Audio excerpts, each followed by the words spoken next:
Hi, Genevieve. Thank you so much for your time, for your effort to jump into my interview.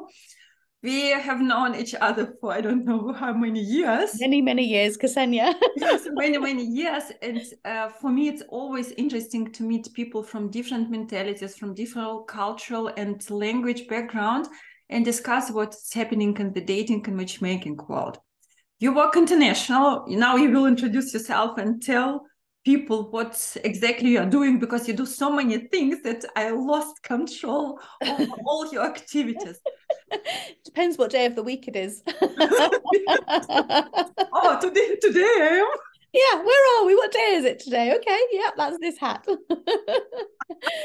Ksenia, thank you first of all for having me. It's a real honor to be doing this with you. I'm Geneviève Gresset. I've been in the industry for over 30 years now. I'm vice president with the matchmaking company in the US, and I'm responsible for client services, marketing, and new business development. I'm also a coach, and I work here in the UK as a coach. I run a business called Relationship Retreats, running retreats for clients as well. And I'm also one of the trainers and I suppose one of the people that organizes the conference, whatever you want to call me, within the Global Love Institute as well. So I've got different hats that I wear. How it's possible to make three such time needing jobs and being one person? I'm very good at strategizing my time management. The wonderful thing with the States is I work from 2 o'clock in the UK till about 10, 11 o'clock at night. So that's my that's my sort of afternoon, evening job. I do coaching in the morning and the retreats I run at weekends. Not every weekend, obviously. I have a life as well. I'm a person, I'm a human. Yes, yes. I have to look after me too. um, so yeah, I juggle. I juggle things. And I'm not full on. I only take on a handful of clients a month. So, I have to manage my time very, very well with what I do. But I think it's important of when you're at the level of business that I'm at, and I've got a whole team of matchmakers and a whole team of coaches, I think it's important that I still keep my hand in coaching on a daily basis so that I understand the challenges and the changing world that coaching brings to your table every day with different clients. Yeah, I would say it's like a playing coach. Because if you forgot how to play football, how to play soccer, you will never be able to coach really because you forgot your skills. Theoretically, you know how it works, but practically you have to practice yourself. You have to keep your hand in the game, and I do it with our clients anyway. I do speak to clients, I coach clients, I'm coaching the coaches, I'm Coaching. coaching the staff. I think every conversation I have is a coaching conversation.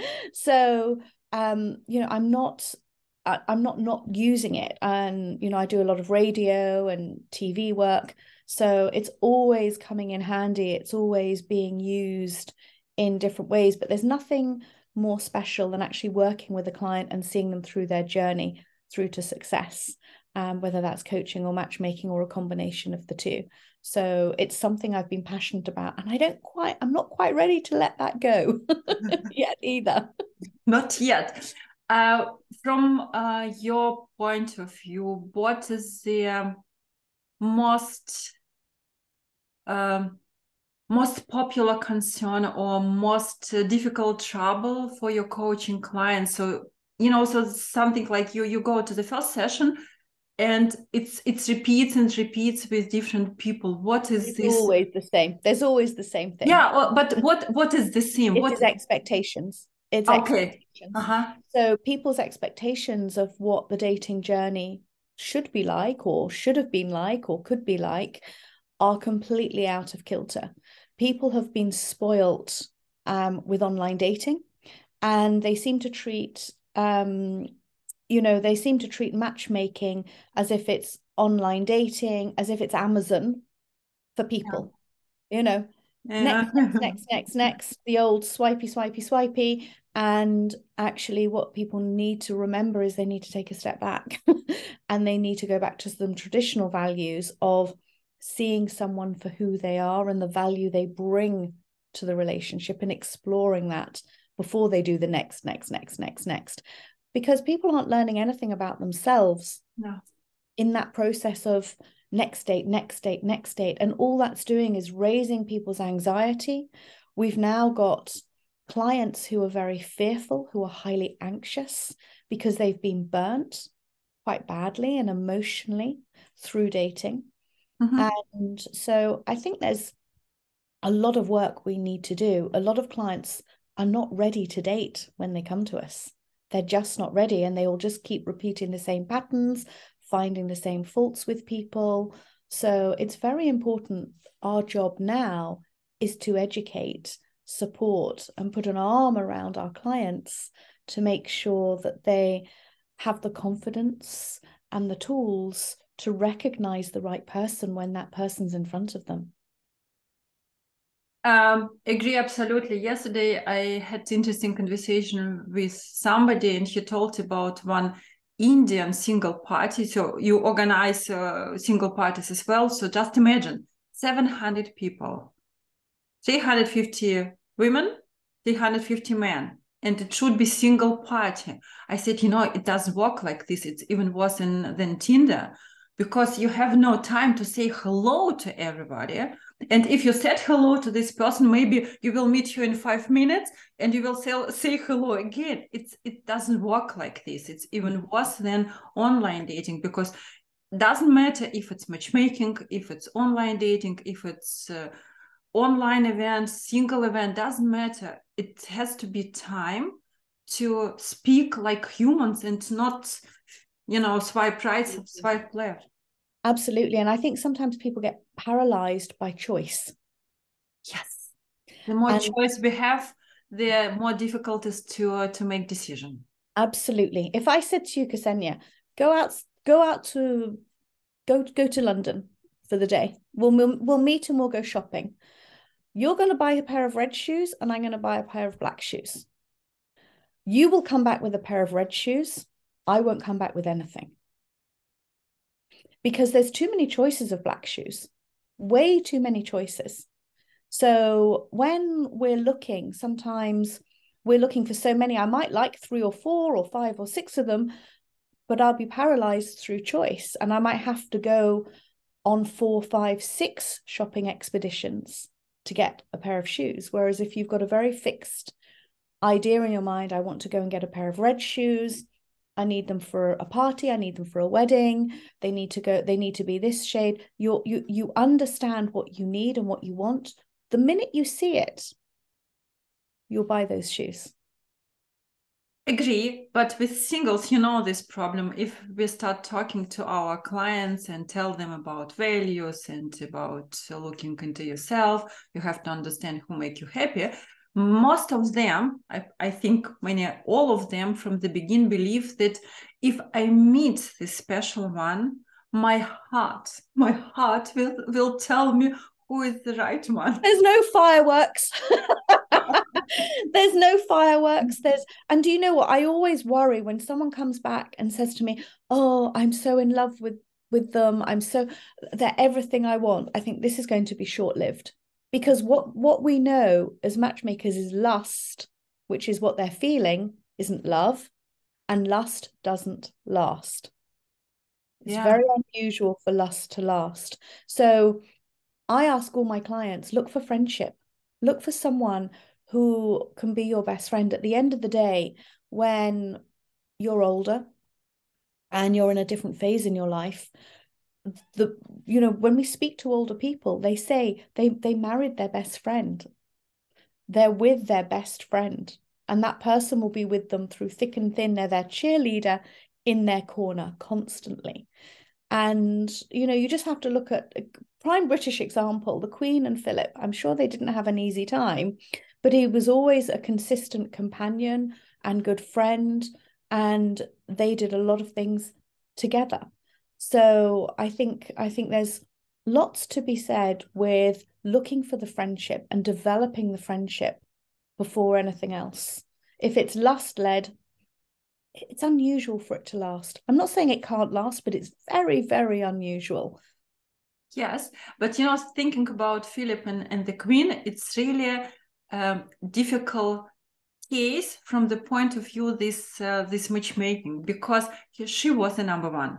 She always was the number one. There was only one queen, and he was always step behind or two steps behind because he's not a king. And I think theoretically for him as for men, it wasn't always easy to accept her being in front of him, because usual or expected from us women, expected situation that the man is this leader and strong part of our relationship, showing us the way, and we are just weak little princesses. But it's not like that anymore, Ksenia. Yeah, I think this is where the tables have turned, and this is a really good example. A lot of women are the breadwinners. A lot of women have more money, better jobs, better education. Better education. They've created a very independent life for themselves. And I think that's the other problem, is women have become so independent, not needing a man, that men don't know their place when it comes to the relationship dynamic. And I think we're going through a shift where a lot of heterosexual relationships are floundering because there's been a shift in the male-female role model dynamic. And I think, we're in an evolution process. Post-COVID, that's not been helpful. That really hasn't been helpful. People losing jobs, people losing homes, life changing for many, many people being ill. Lots of people have long COVID now, and they can't work. They haven't got the same energy that they used to have. We're seeing a lot of people, especially in the States, that are suffering from that. So there's all of these things that the one thing I would say is we're seeing more empathy than we've seen for many years.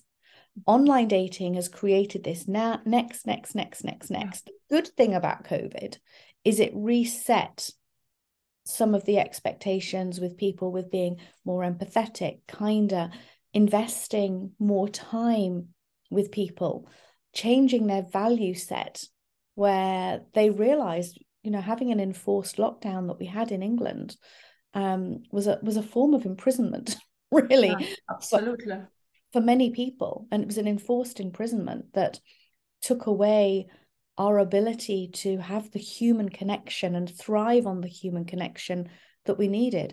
And what we know is, even with wars and with everything else that have happened, you've still had that human connection. When you take that away, you're starving people of a basic human need and right.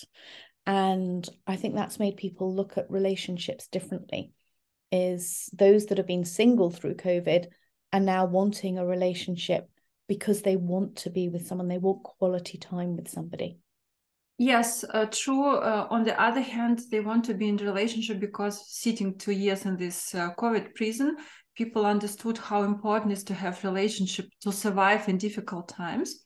Absolutely. It showed that our life can change in one day. Yes, overnight, literally. Yeah, absolutely. Because in Eastern Europe, we always live like this, like it last day, because of this history and revolutions and all this and Soviet Union. So it's always the part of it can change every day. So we live now and not tomorrow. But British people, German people, so especially Germans, they planned their life, I don't know, 10 years in front. Yes. I have so many cases. He wanted to go to Ukraine to meet his girl in a year, and he expected from me to set a date already, date and time in a year. And I always said, how can you know what can happen in a year? And he always said, but I know what is happening in 1 year. And it's COVID that changed that, we need somebody who is close to us. Life can change in 1 day. But what I see that people really lost or losing their communication skills. Yes. But I think that's also a younger generation who, especially them. yeah, anyone I'd say under 40, they're Yes, used to tech. those. They're used Yeah. to the keyboard warriors. now the fingers and thumb warriors. And they're learning how to communicate with, and they only want to text. They don't want to speak. They don't want to get on a phone. Everything is living in a virtual world, and that frightens me. It frightens me for our younger people. I'm a mother with young, well, not young, they're young adults. But it frightens me that they're living in a world where they're not there to express their emotions. They don't know how to express their emotions. It's very it seems to be very factual. It's they kind of lost touch with those human communicative emotional needs, because they're hiding on screens, on Games, behind phones, behind games. yeah. If you ask many kids, where are your friends? Not in the school, in the games. They're playing online, and Yeah, they think this communication during the game is friendship. but it's not Not. friendship. It's It's not. not friendship. And that's really sad. It's really sad that people haven't got the confidence to date when they're younger to explore. But I've seen that also when I worked out in Asia last year at a conference, the Global Love Conference, when we were out in Singapore. They've got a big problem in Asia because they don't know how to communicate. They don't know how to flirt. They don't even know how to know if someone's interested in them. But we're starting to see that in the US, and we're starting to see that in the UK, because we don't have those same social situations. They've kind of been taken away for people to explore all of that.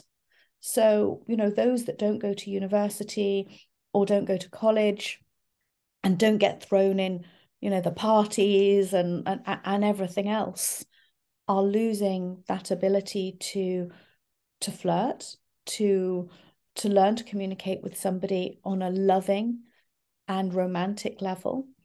And I think also the other problem is porn. I think porn is so accessible that people are getting mixed messages about what love is, and they're mixing love and sex up. So I'm coaching a lot of younger men at the moment to switch them out of what I would class porn-led relationships, of what they expect a relationship to be, which is a fake online sex-fueled relationship, rather than an emotionally connected, loving, caring, supportive relationship. So we've got a lot of different things playing from technology that are creating misgivings with relationships. It's a very interesting topic. I think porn is kind of they are part of least resistance, because going somewhere, try to speak to the girls, try to convince them to flirt, to chat, to tease, to tempt. It's complicated. Much easier. Turn on demand. I got my fun. I don't care what's going on. Yes, you're right. It's something like we go down to instincts instead of being more and more human and investing more and more time in relationships.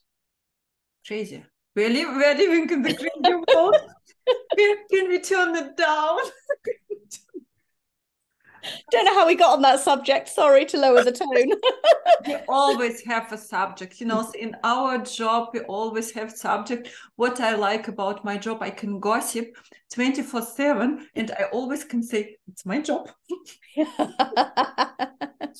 I have the most bizarre conversations as a coach, and as a matchmaker, and running a team. My team come to me with the most bizarre scenarios that we have to sit, we have to unpick, we have to unravel, we have to try and understand, we have to question. So it's all about human dynamics and how people interact. But I do feel that with the virtual world that we're all living in now, it's changing the way we interact with people, and not for the better, sadly. Absolutely not. Today and yesterday, I had an interesting conversation about artificial intelligence in terms of business. But I'm thinking right now, so it's suddenly I came to this idea, but people will use those with lower communication skills. They will use artificial intelligence to write romantic messages because it's so easy. Just imagine. I think people will do it. Yeah. Something like write romantic letter to a woman because that I miss you so much, and the woman, poor woman, will think it's out of his heart, and he really miss her, and he really thinks about her. But it was written by Chat GPT, and there are no emotions inside of it.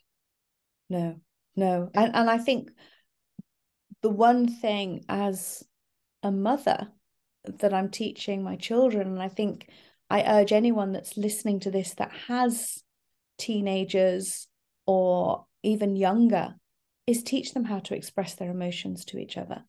It's something that we need to do. And I think sometimes parents are so busy trying to get the schoolwork done, trying to get everything else done, that we forget that actually the basic needs that are not taught in school. I've been advocating for this for years, for EQ and relationship education to be taught. They're taught sex education, but they're not taught, not in many schools, not the schools that I know of. They don't teach the emotional needs, how to have, conversations with somebody, how to know if somebody's interested in you, how to understand, how, if you've had a disagreement with somebody, how to navigate that and build resilience. These are things and tools that we're not taught, and that curiosity is good in a relationship. You need to be curious about people to understand people and uncover who they are, and values, basic values. What are your values? What are your goals? What are your beliefs about the world? And how do you go out there and find out who you are and understand who you are? None of that is taught. And I think it's so important that we as parents have a role to fulfill, to educate our children and the next generation in this way. I mean, I get my kids get very embarrassed. They say, "Mum, you're like the woman of sex education," and I said, "No, I'm not. I'm talking about emotions." Yeah. But it's so important. This same, my eldest, he said, Mom, I understand that you want to tell me something, but I don't understand, what do you mean? Something like, I got that I got that you are going to tell me some message, but I have not this emotional intelligence enough to understand what inside of this message. And I think the problem is in the school. So it's really connected with dating and matchmaking right now for this Z generation, because we used in our generation, we used to read a lot, and there were a lot of films with clear good, clear bad. Yes, romantic stories, something like good examples. And what our kids are watching right now, they don't read really. They sit on TikTok and watch short videos. They sit on YouTube. If they want to find out something, they go on YouTube again. So they're not got used to read behind their words and emotions behind the words.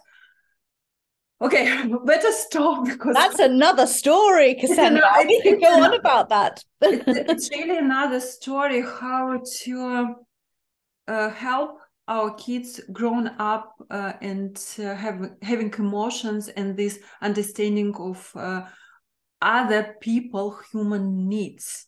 It's really absolutely other story. But I have one other very important question. We started talking about it before I started recording. So you work with international clients all around the world, and you have matchmakers in US. So it's more feedback about American clients, and you mostly live in UK. So you work with UK clients as well. Can you tell us what's the difference between singles in UK and in the States? They've basically got the same problems. They come to the table with the same fears, the same anxiety, the same burnout from dating. That is the same across the world with most matchmakers that I speak to. But the one difference I would say with America is it's very legal in America. So some of the things that you could probably say and do with clients here in the UK and explore different types of conversations, you wouldn't even go there with the clients in America. Me too. You Me have too. to be there's me too, but there's also I know people are frightened to upset clients in case they sue. Okay. There's a So big suing culture in you're not allowed to be honest. You have to find very nice description of what is going on. Otherwise, you might get trouble with clients. Yes, yes. It's There's a difficult. lot more sensitivity Mm-hmm. with clients in America than there is in the UK. I think there's that stiff British upper lip, you know, I can take anything, just hit me with it kind of thing. Whereas in America, people are a little bit more sensitive and they're very correct. And if they don't like certain things, they will let you know very quickly. And you have to always be very mindful of the suing culture in the States. So it's a bit like GDPR in the UK on steroids. That's how I kind of describe it. If you think GDPR is bad in the UK, just stick it on steroids and go and work in the US. And probably don't forget that in every state there are different laws, and sometimes if you don't know the laws in this specific state, you Every might get state is totally different. And I work across 35 different states. So it's understanding the laws in each of those states. And contracts are different in every state as well as to what you can do and what you can't do. So it's very it's very legal. So it's that's the side that I think was the learning curve I had to go through from transitioning from working around Europe, which I did a lot, to the US. So when I transferred to the US 3 years ago, thank goodness we have the most wonderful in-house attorney who she educates me on a daily basis. And I check everything with her. Can we say this? Can we not say this? What can we not do?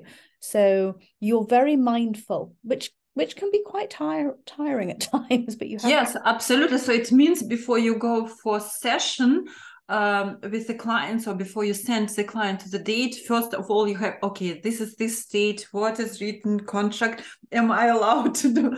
It's awful. It's more if there are situations where if a client isn't happy, and I think people have very high expectations in the States of service, of customer service. And I think the difference is in the States, they expect to find their person instantly. It's that instant gratification. And it's not realizing that there's a longer journey. So there's a lot more education that we're doing with clients in the US than we have to do with the UK clients. I mean, yes, UK clients, don't get me wrong, they're challenging. But the US clients, there's a different expectation from US clients than there is from the UK.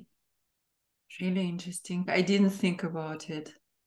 I knew, and probably you can confirm it, that states, they have absolutely other attitude about money, because the prices here in Europe, and if you compare with prices in the States, we European coaches, matchmakers sitting and think, what the hell? What I'm doing wrong? Why I am underpaid compared to the American colleagues if they do the same thing? You know, it's what's wrong with us? Why we are so lost in this lower European prices? But I didn't think that Americans They even have a lot more to lose in America. You've got a lot more to lose. So you have to be far more mindful okay. of, yeah. But it's really very challenging. So it means every time you go into your coaching session, or your matchmakers going to their coaching session with their clients, it means it's something like minefield. Every word. They're very mindful. They're Yes. very mindful. Yes. So the training and development that we do with the staff has to be very, very correct. Because, I'm so lucky that many of my clients, they are Germans, because in Germany, you can speak really very clear language. And I thought that this data protection regulation is complicated in Germany, but I really can say whatever I want to. Of course, in polite way. I'm always polite, but not that this fear that people can sue me or go to the court or complain. Just if he came to my coaching session, it's about our cooperation, collaboration, and he has to be open to listen to me. Yes, and a lot of people are very open, and what we try and do is educate the clients to be more open. Yeah, but there's still a huge percentage that, it's very much, this is what I want, this is how I want it, and this is how I want you to deliver it. So there's a big process for us to open it up in the most gentle and loving way that we possibly can, so that we're mindful of, what could happen, but also making sure that they're getting the service and the quality and the journey that they're expecting as well. So there's, let me hug you, because it's a bit like a seesaw. It's a bit like a seesaw. I feel so much sympathy with you. Let me hug you next time. So it's really so challenging. Okay, so but for example, you have a British woman and you want to send her to the date with one American guy. What will be your recommendation in terms of mentality differences? It depends where in the States the men are from. If you think about the size of the US, oh yeah, and you think of Europe, and you think of all the different cultures there are within Europe, from Eastern European to Southern Mediterranean, and sort of the British culture, you just have to mix those three in itself. And if you think about the size of Europe and think America's bigger than the size of Europe, so you're dealing with all of those different cultural differences in one client base. So it's very difficult. But I think the one thing I do like about the American men is a lot of them have traditional values still. okay. A lot of them come from more, and I have matched American men with British women and British men with American women, and they've been married and it's worked very well. But I think the most important thing for both of them, for it to work, is they have to be open to embrace each other's culture. Yes. And that is, if they're very curious, if they're very relaxed, they're very open to respecting and exploring each other's culture, that's what's going to make it work. So I don't think it matters where they're from or what they do. And I think whenever you're doing any type of international matchmaking, you've got to look for those qualities. If you've got someone that's very narrow-minded, it's never going to work. If you've got someone who is very specific on the type of life that they're looking for and they want someone to fit in with their life, it's never going to work. You need two very open, inquisitive, people who are pretty spontaneous, actually, and can live a spontaneous life for it to work on a transatlantic level. I agree, absolutely, and creative, because if you try to date somebody international, so it's really a good thing we learned during COVID. It's being really creative, because in these 2 years, my clients, they have done so many things online: sport, exercises, watching films, reading books, learning languages, cooking. Yeah. And Cooking's been the best one. I think the cooking thing, trying to make the same food, yes, has been it's one of the best ones. yeah, I mean, absolutely. I And try to do that just with friends, let's yeah, follow a recipe and try and do something. we So played Una. Because if you show with your camera what's the cards, we played Uno on Zoom. brilliant. I didn't even think of that one. Hey, I missed out. Yes, yeah, Uno. It was so great because we were quite drunk, but still it's possible. And I advise my clients to organize from time to time like wine dates, or not just meeting on Zoom or Skype, but okay, we have a date, we have a wine date. Everybody prepared, everybody dressed up, makeup, flowers. Absolutely. And it's really important, even the same thing like normal Skype, but just because this preparation and this special feeling about it's wine date, it's not just online meeting. It makes special, It Yeah. does. And also, what I had people do was send each other some food. So they sent each other a takeaway as well, which was a Ah, fun thing to do. So I did. you order their takeaway and they'll order your takeaway. And so you don't know what you set it for the same time that you're both sitting down at the same time. Doorbell goes and you're opening up a takeaway that someone else has ordered for you. That was really, really good fun. And one of the other things that we did is we did afternoon teas. We would get afternoon teas sent out to two clients at the same time so they could enjoy an afternoon tea together. It's all food centered, but I think that's a fun thing to do. And I've also had clients during COVID that sent each other games as well. Right, we're going to play this couples game, or we're going to play that. You don't have it? Okay, I'm going to send it to you. Good old Amazon. This is where Amazon is useful in dating.